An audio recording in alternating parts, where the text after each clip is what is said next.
If there was ever a video that was a long time overdue, this is the one. Hello everyone, we are finally back with episode 7 of the Southend United career. It has been a super long time. I'm just trying to actually recover where we were. I've played this whole episode and we had just finished off the majority of the season. 40 games had been played at this point, 6 games remaining, and really it was the big challenge now. Can we push, get into the playoffs, and then hopefully end up in the Championship next season? We started off the episode straight away against Fleetwood, and this game was a lot more surprising than I thought.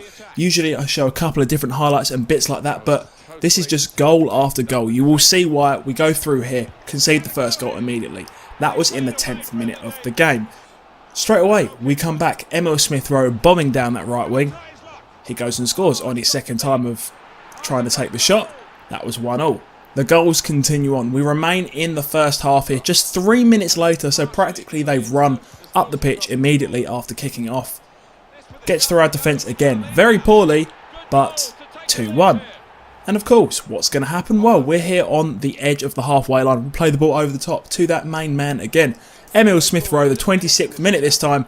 He plays out there to the edge of the box. Tom Hopper hits that in. That is 2-2. That could be a whole scoreline for a whole entire game, but no. Not Southend United. We are back, and we are back with a bang. Fleetwood, again, coming back at us. They have actually just kicked off there. That is the kickoff after our last goal. And somehow they continue to build it up again. The attack comes through. You can see that player running through in the middle now. He gets ahead to it. Keeper can't get anywhere near it.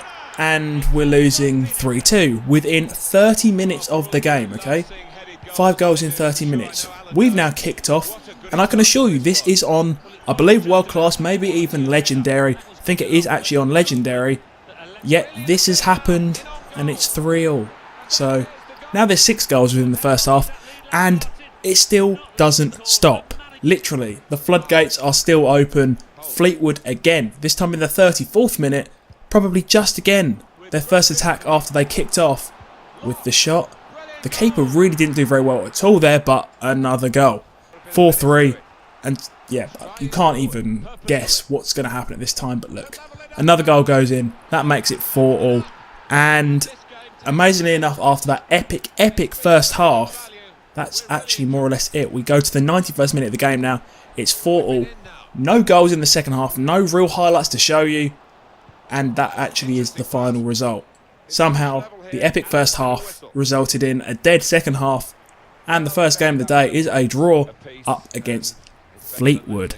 Following on from this though, straight away, if I can remember what happened, we went into the match against Wycombe. We were at home, and I cannot actually remember what happened off the top of my head now. We ended up drawing 1-1. I seem to skip that incredibly quick. But that followed up with a training session, probably leading into another game, which was against Walsall. We were away this time. This was the 43rd match of the season, a good victory away, and it would have propelled us up the table too. Then we jumped into our team selection. We did actually pick up a couple of injuries. Michael Turner there. Smith-Rowe was low on fitness. We brought in Kitely into the team as well. We basically just rotated a lot of the players to ensure that we had the fitness for the upcoming game. I can't actually remember who this game was up against, but we will find out in just 1 second, and it was Burton. I think if you quickly saw that table there, we were actually in 4th place and Burton were in 3rd in the table, so that's very important to see. We started off here at the 35th minute of the game immediately with a goal. Harry Lennon really coming into some strong form now. I think he's probably our best centre back, and he did recently have an injury layoff, but now he seems to be back up to speed. McLaughlin through there, the finesse just wide. It stays 1-0, and we cut to the 58th minute of the match. Michael Kitely again, another header just wide, and that was actually it for the whole entire game. Nothing really too exciting, but that was it. The 92nd minute, game over. That will be 1-0 when the whistle finally blows in a second, and another victory which does propel us up to 3rd place, I believe. Taking a look at the league table, you can see we are in 3rd, 3 points behind Sunderland, so we could potentially get into the top 2. I think Sunderland is actually the final game of the season that we've got to play, so there's a real possibility.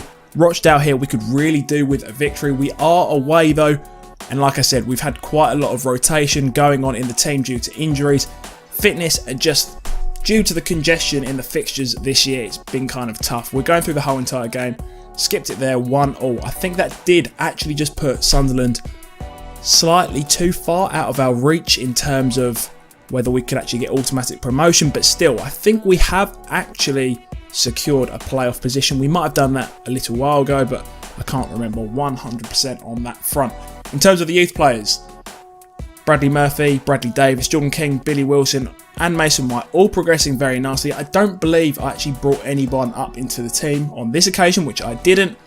Here we have our team selection again, a little bit of rotation here and there. Not too much really. I think it is actually probably just putting the majority of our stronger players back into the team. This was the last game of the season. We couldn't get a promotion place, an automatic promotion place. I know that, but I thought, you know, it's the 46th game of the year. We may as well just play it. We nearly scored, or they nearly scored, excuse me, an absolute screamer there. Was not meant to be. We cut to the 76th minute of the game and finally, across into the back post, we managed to score that goal, making it 1-0. Dragging out the celebrations here. What happened next though is the real question, and we actually skipped to the 88th minute of the game. Another opportunity, good save by their keeper, also called McLaughlin. That clears out. We cut to the 92nd minute of the match, and as you can probably guess, that is actually going to be it for the game. A very good result. It's a shame we couldn't get up into the automatic promotion places because, well, it would have been a dream really. We wouldn't have to go through playoffs. And there we go, that is our confirmation. The playoffs. We're going to be playing Blackpool, potentially then a final up against Scunthorpe or Oxford. All very good teams. I still have confidence that we can win. There's our final confirmation of the league table as well. We did finish third, 80 points. Literally only 2 points behind automatic promotion. It's painful, but still, I cannot complain. We set out to either get promoted or get playoffs at the start of the season, and the dream does continue. We did a training session there. We're just going to work on those till the end of the year. But next episode, that is what you want to look out for. It is a playoff special. I promise you it will be coming soon enough. It will actually be coming out within the next few days. So if you enjoyed this video, enjoyed me being back finally after a solid 2 months, make sure you hit the like button. Stay subscribed as well. I really do want to try and finally push up my subscriber numbers this year. It would be nice to get more towards 750, 1,000 eventually. So yeah, we'll leave it at that. Thank you all for watching, guys. I will see you all on the next video.